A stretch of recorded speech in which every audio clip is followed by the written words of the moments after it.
Hi, this is Dr. Seuss with your intro to week number 10. Today we're actually going to be talking about guilt, shame, and embarrassment and how to translate and transform this into creativity, positive risk, and humor. And I've also added beauty and redemption to that. Um, Again, what we've really tried to do throughout these weeks is not do what typical academics, therapists, and others have done, which is to go into a negative emotion or problematic emotion, do research on that, make pills for it, create exercises around ameliorating or mitigating the negative effects of negative or uncomfortable or unhealthy emotions. Now, we've shown that things like grief and anger don't have to be unhealthy. Oftentimes, they're simply doorways into the real situation that's going on with people and relationships and society itself. So instead of just trying to paste over these and make people functional for a dysfunctional situation or a dysfunctional society, perhaps these can be actual doorways into understanding the deeper reality that we experience. And through that, entering into the deeper reality experience as individuals, in relationships, and as citizens of a larger society, we can then begin to address this reality and move it into a more positive, transformative direction, not by a shortcut of New Age positive thinking or whatever, but by beginning to understand that behind these negative emotions are the positive needs and desires that we all have and want to share, and new ways of relating and engaging, and also critical ways of challenging some of the unequal situations that we have in the world. So that's going to be very important, and that's what we're going to be basically doing here. This is finishing the last of our 6 classes of emotions, and I think it's one of the most powerful ones because it has to do with how we lie emotionally by omission and commission. That's how we lie, by telling someone an untruth, but also lie by saying, oh, don't feel that, or pretend you aren't feeling that. And we're going to actually then go from that to move on to better ways, more healthy and more engaged and more pro-social ways for us to engage and use difficult or uncomfortable emotions as a doorway into a reality of emotional transformation into the better and deeper parts of ourselves. So that's really what this is about. So we might as well get started. This will be the last in really investigating in detail the actual emotions.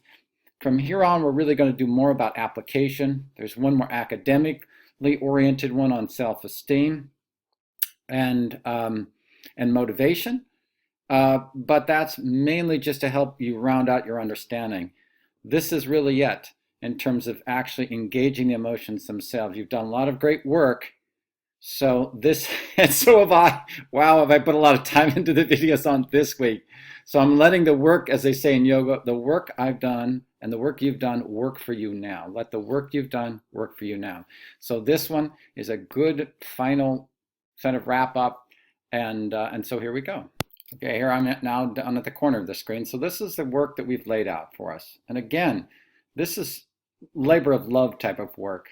It can be difficult, but I'm seeing from your responses, and please do look at the Ask Dr. Zeus videos for the last 8 weeks, or the last 3 weeks, because I'm really addressing these responses, amazing responses.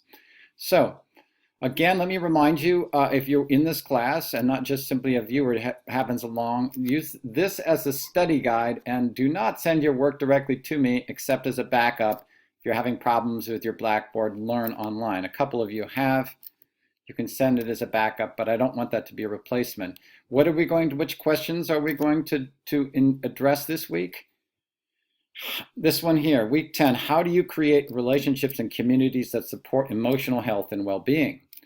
And what we're going to do is we're going to view this introductory video, socially supported emotional health. I don't obviously have the URL yet because I haven't not done with it, but I'll put that in before I send it out.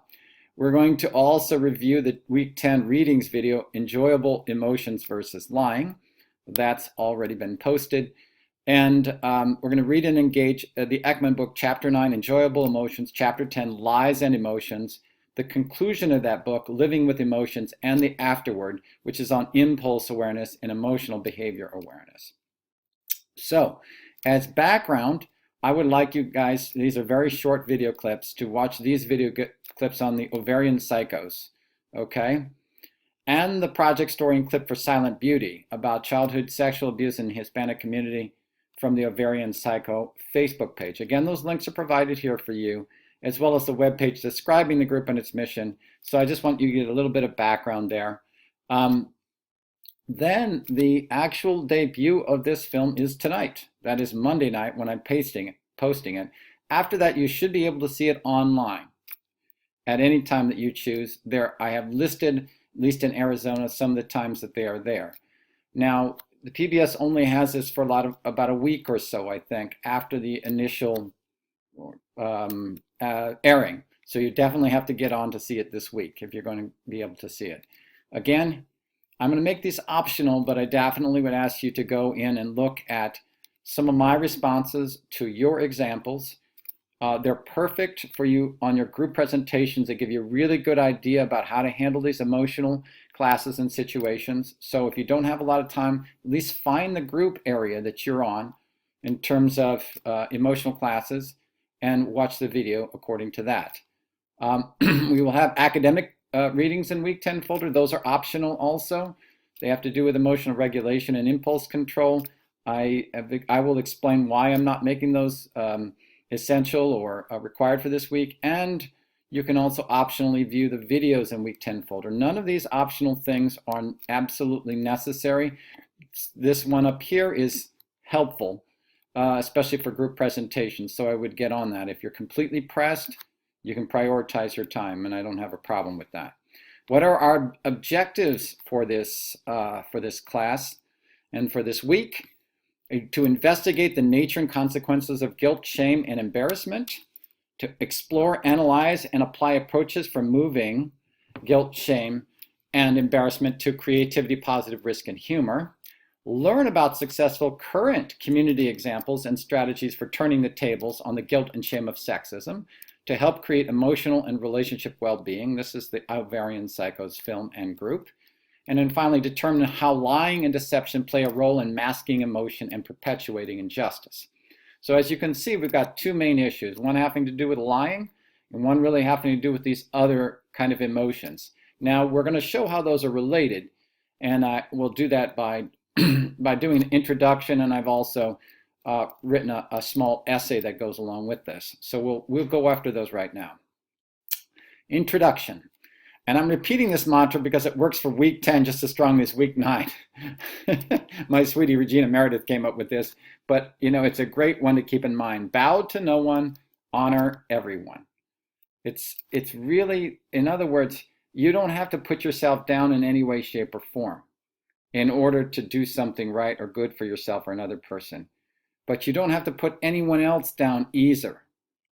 That is the honor everyone aspect. In fact, you can lift everyone up and you can lift yourself up, and the two of those actually go together. They're not a win-lose situation.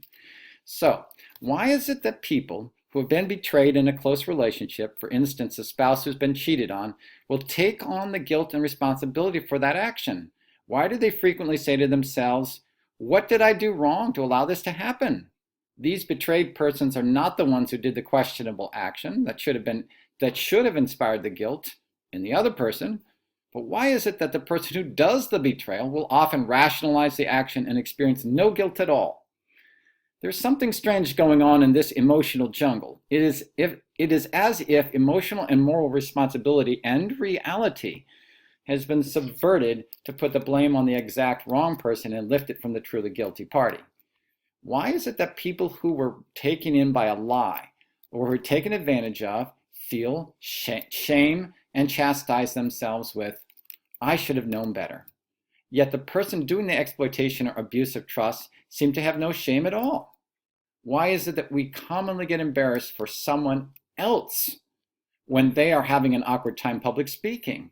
In each of these cases, it is almost as if empathy has gone so hyperactive that a non-responsible party takes over the responsibility for the sins or anxieties of others. Perhaps this is merely a dysfunctional way to regain control of the situation. In my studies in self-esteem, I found that women more attuned to relationship, we're far more likely to be beset by self-doubt and take responsibility even for those things they should not have to be responsible for. And men, more attuned to task, we're far more likely to embody self-deception and offload the responsibility on someone else, even for those things that were clearly their responsibility. In short, females tend to internalize responsibility for emotions, and males tend to externalize this responsibility. The point of emotional intelligence and courage is for both males and females to support one another, to develop relationships of strength and efficacy, not just to reactively fight injustice, but to co-create proactive solidarity and emotionally healthy, mutually respectful communities. So that's really our aim and our goal for this. Not just individually, and not just in relationships, like interpersonal relationships. Most of you have mentioned that in your examples that you've given me. Now we're trying to at least move a little bit into the social arena and creating communities of emotionally healthy, mutually respectful groups of people. So I'll continue. We all have a stake in going beyond mere emotional coping, survival, and blame games toward mutual empowerment. This means going from a dynamic of lose-lose in which less powerful people experience the emotional and practical consequences and traumas of someone else's victimizing behavior, and more powerful people have their character degraded by having their abuse and exploitation unchallenged. That's the lose-lose situation, toward a dynamic of win-win, where abusers, those abused, and associated allies in the process learn to be honest, transparent, remorseful, and restorative in developing a better, healthier way of relating. So that's really what's going on here, and that's what we're aiming toward. This is especially urgent in a time in which virtual reality and social media are making the distinction between a lie and a truth almost indistinguishable. Fake news, fabricated memories, the selfie culture in which people put out unreasonably happy and successful edits of their lives have muddled the necessity of being real with each other and with ourselves, especially emotionally. We have to come to terms with the social reality that emotional transparency and honesty is supported with rhetoric, but is largely frowned upon and discouraged in practice. In this, we will have to rehabilitate the ways in which we are constantly taught to emotionally lie in our relationships with other people. For instance, how many of us have experienced our parents admonishing us to be nice and pretend you're having fun to that annoying aunt who treated us like a perpetual 3-year-old, or that rather creepy uncle who seemed to hug us a little too tight?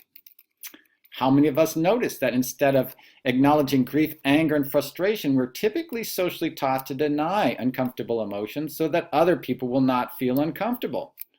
When we do slip and express these uncomfortable emotions, others usually try to jump in and either solve them with cliched advice or ease these emotions out of the picture by making light of them. These are essentially tactics of avoidance and suppression. In other words, lying by omission. By omission is lying by what you don't do, and lying by commission is lying by what you do. Okay. Very few actually take time to listen and help us work through our emotions and relate with us as we learn to open to uncomfortable emotions and journey through them toward authentic, positive emotional transformation. That's what we're talking here. We're not trying to control our feelings. We're not trying to deny our feelings. What we're trying to do is, and we're not trying to dwell in negative feelings either. What we're trying to do is enter and learn into them, take a journey through them so that we begin to feel ourselves in a real way, in a way that's not just happy, joy, fake, and then move from that into authentic success and elevation. As we learn to struggle authentically with these, we find the sources in ourselves, the spiritual, emotional, mental, and even physical resources in ourselves to move forward and move upward. That's what we're trying to do here. So again, how many of us have noticed that politicians seem to be simply fabricating memories and character attributes they do not have, and yet at the same time seem to fully believe their own accounts? I'm going to offer both Hillary Clinton and Donald Trump here so I won't get accused of being one-sided here. For example, Hillary Clinton recounted being under fire when landing in Iraq, yet she actually met some children on the tarmac and experienced no threat at all. It was interesting. It was completely fabricated memory. Donald Trump seems to believe himself when he said this outlandish exaggeration during his press conference, when he took this question from a Jewish reporter during during his press conference.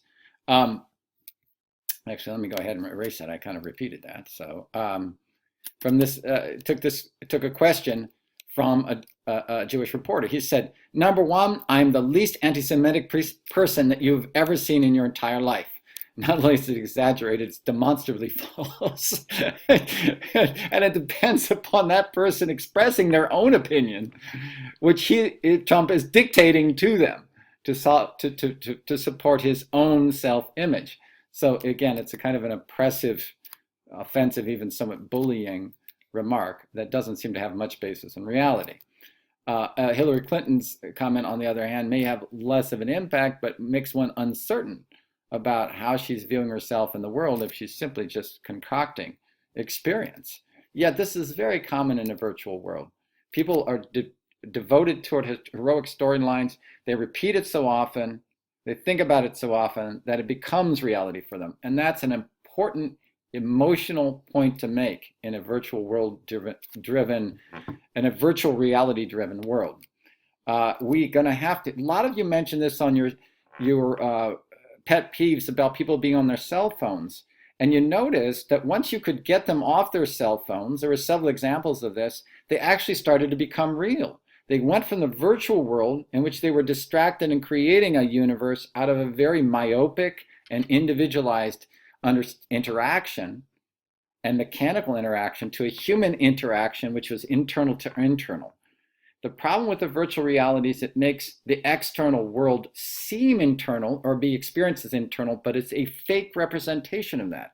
Real representations, especially emotionally intelligent, emotionally aware, and emotionally authentic and healthy interactions, are internal to internal between people with these gadgets off to the side. And that distinction gets muddled by virtual reality. A lot of times we know when someone's making us do something, but if we're choosing to do it ourselves and we're being fed all these images and oftentimes fake news and just surreality, often that time that has an effect of programming us away from authentic relationships with others and away from our own emotional awareness and health. So that's an important point to make here. The brain doesn't really distinguish very well between those two. There has to be something more than control introduced into our perception if we are to interrupt manufactured self-image and become more emotionally honest. With virtual reality and social media, we are simply becoming too successful manipulating our own feelings to support an unreasonably rosy, fake it till you make it view of ourselves in the world. It is one of the reasons why I made the academic readings on impulse regulation and emotional control optional this week. What we are experiencing currently is less about a failure to suppress impulses or control emotions, but rather too much success in simply transfiguring emotions to suit any desire or self-image we wish at a given time. That's kind of more this modern virtual reality end of things. Yes, we need to stifle violently angry urges, but we need to develop much more sophisticated craft understanding of how to creatively and constructively uncover and express our finer emotions. And that's what I don't see. If you notice, even the Ekman book admitted that and said there's just almost no research on that. It's all on the negative emotions and controlling and suppressing them, and almost nothing about developing the positive emotions or transforming negative into positive emotions. That is really a unique need in our time, and since it's not being served elsewhere, why not construct our class around it to help supply you with that? So here we go. For the discussion board here, okay, we're going to respond to at least, you're going to offer insights and questions and respond to at least one fellow student. And the question is, what effects does lying about, repressing, or being silent about deep emotions have on ourselves, our family, and our communities?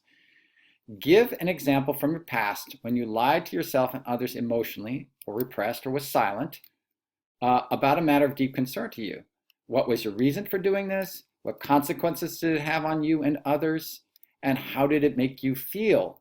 And finally, how might you have responded differently knowing what you know now? Again, when I say what consequences does it have on you and others, okay, think about it in terms of yourself, your family, and your community, okay, not just here. So your intimate relationship, but larger community as well. Question of the week assignment goes with, again, our broader question. How do you create relationships and communities that support emotional health and well-being?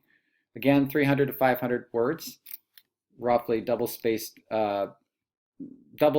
2 pages is 500 words. Again, if you run over, some of you get really into this, that's fine. But I'm just letting you know, you can be very succinct about how you answer these. Just go ahead and do it. Just copy these down and write your answer under each section and you're done.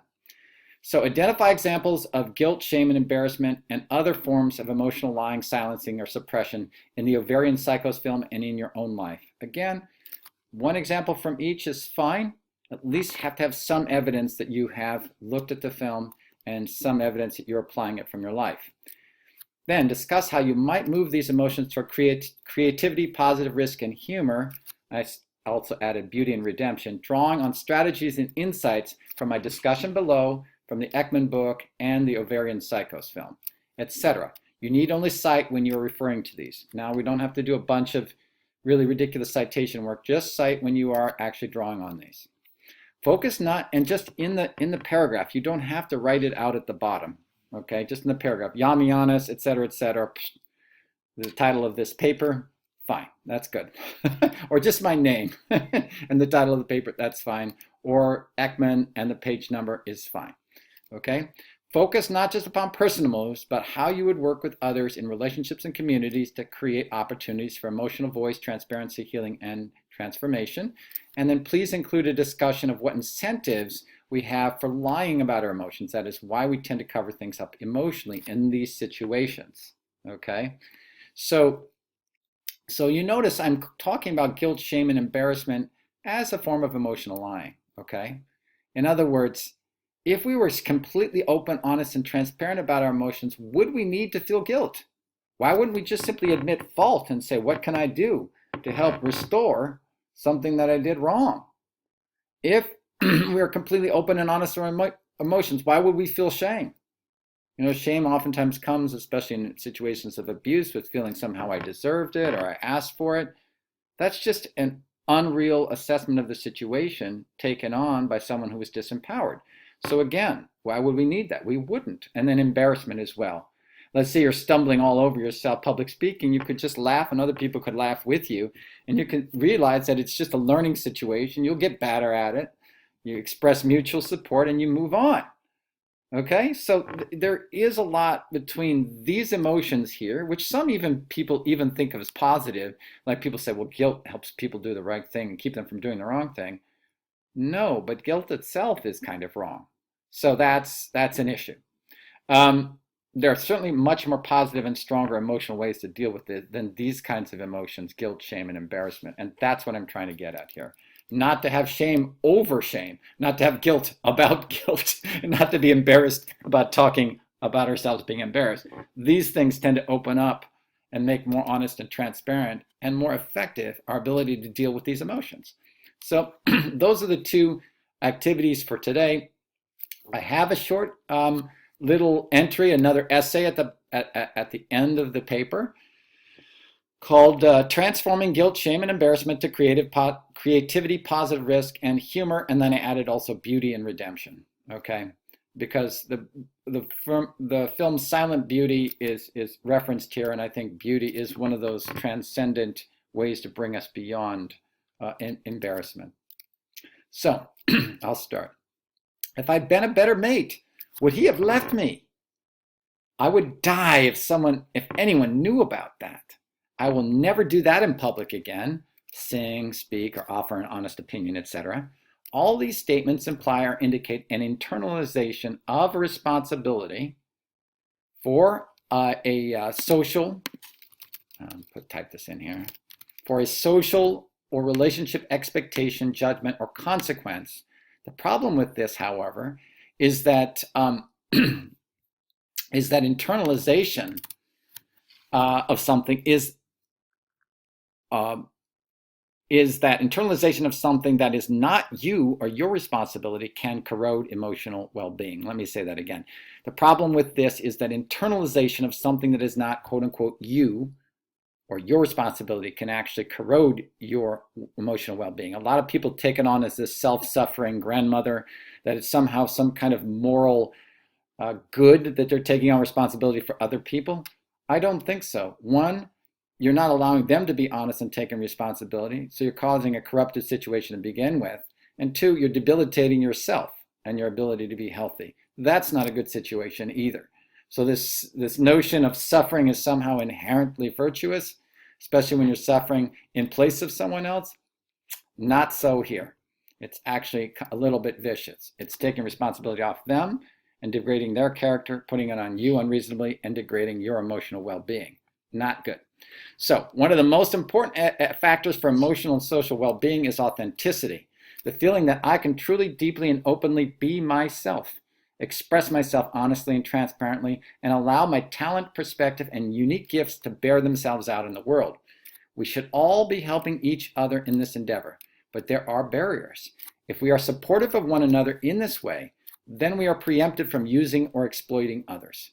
We have to ask for things rather than demand them, and we have to confront our own insecurities rather than pasting them with distraction, fantasy, unawareness, or other forms of unintentional and indirect lying. Being authentic requires emotional and social courage. It is something we have to learn, and it is something that is made much easier by social support from others who are also committed to emotional authenticity and voice. In the following section, I'm going to point to some examples of the emotional traps we allow ourselves to be ensnared within, ways in which we repress, lie about, or silence our emotions through guilt, shame, and embarrassment, as well as possible orientations to overcome these tendencies to create emotional transparency, courage, and communication through creativity, positive risk, and humor. So here's one example. When Jasmine Lopez came out of silence about her childhood sexual abuse, it was as if she were freeing herself from an emotional prison.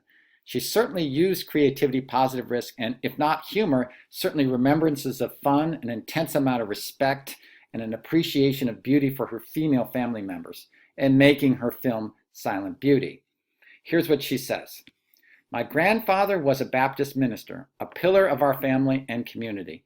He taught me right from wrong and the importance of compassion and public service. He was strict but also charming and had a great sense of humor.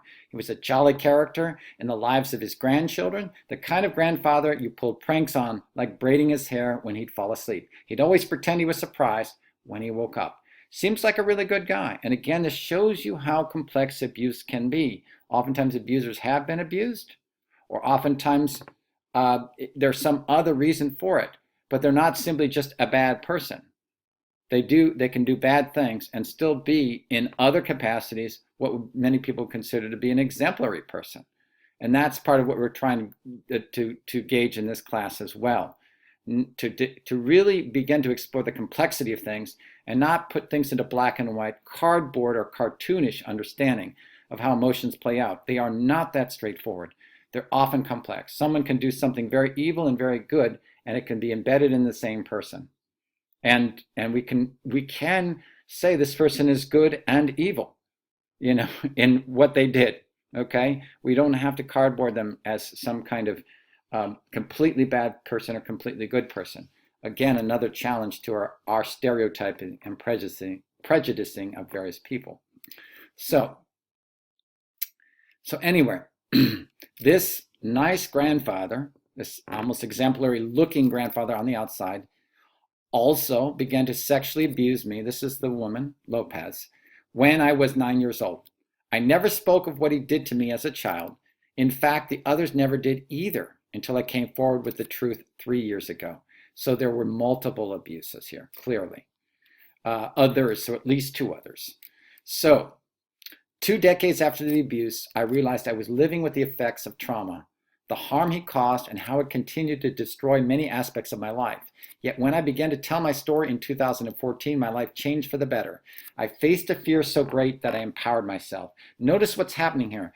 Telling her story, life changing for the better, no longer silenced, no longer lying, no longer suppressed, facing the fear, learning into the fear, engaging it, and using creativity to express that in such a way that it empowered herself.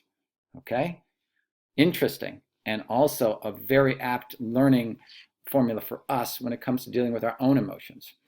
In the time that I began to expose the violence and sexual abuse in my family's past, I also experienced significant hearing loss. This is interesting. The hearing loss followed a series of traumatic events, and as a result, I entered a new form of isolation. I went inwards. I often found myself deep in thought while everything moved around me, examining my emotions or considering deeper aspects, a deeper meaning to all my aspects of my life.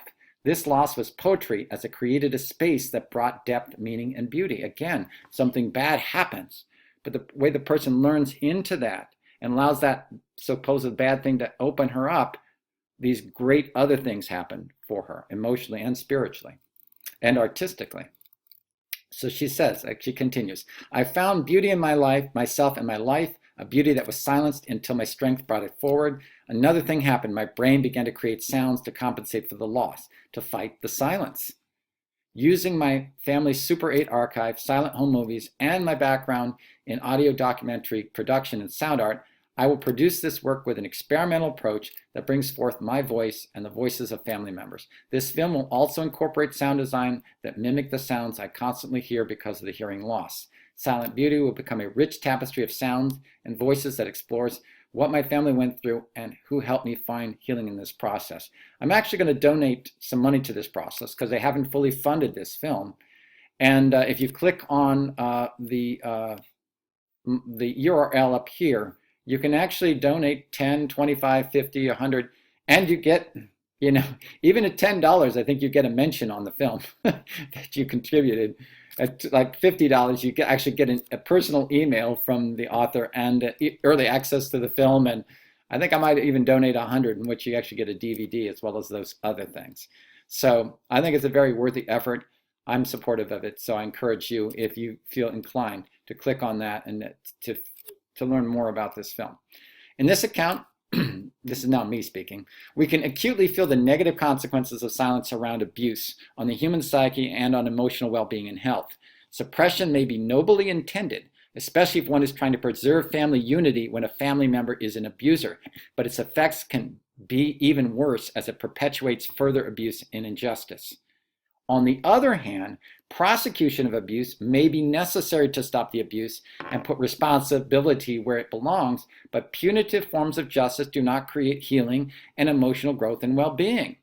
This is where restorative justice comes in, and this is where creativity, positive risk, and humor, beauty, redemption provide an affirmative avenue for emotional awareness, growth, and healing. This is also where Ovarian Psychos comes in. This is a film about a group of women of color in Los Angeles who ride bikes together in an effort to develop solidarity around issues like domestic abuse and sexism in their communities. This group has managed to creatively assemble social support for emotional solidarity, growth, and healing. They are positively risking taking to the streets and being publicly exposed to offer a strong alternative presence and vision for the authoritative and authentic place of women of color in their communities as emotional and social guardians rather than victims. What can each one of us do to initiate social and relationship-oriented, creative, positive risk and redemptive supports for emotional health? That's our task this week. By working together, sharing our experiences as a class, and applying ourselves to the powerful stories and examples of others doing this important work, we will begin to unwind prejudice through the back door and not just through the front door like last week. So there you have it. There's your task. Again, I'm excited for this whole series. It seems to have come together so nicely, and your examples have really helped to round it out. So again, go to it. Let me know. Offer on discussion board and with each other. And again, get in contact with your groups. You now all have at least one session devoted to each one of your emotional classes and some of my responses. So at least pick up on those videos and start doing the original stuff. Next week, I'm going to allow for time to work on your group presentations. And that's really going to be the focus. So until then, I look forward. Thank you and bye.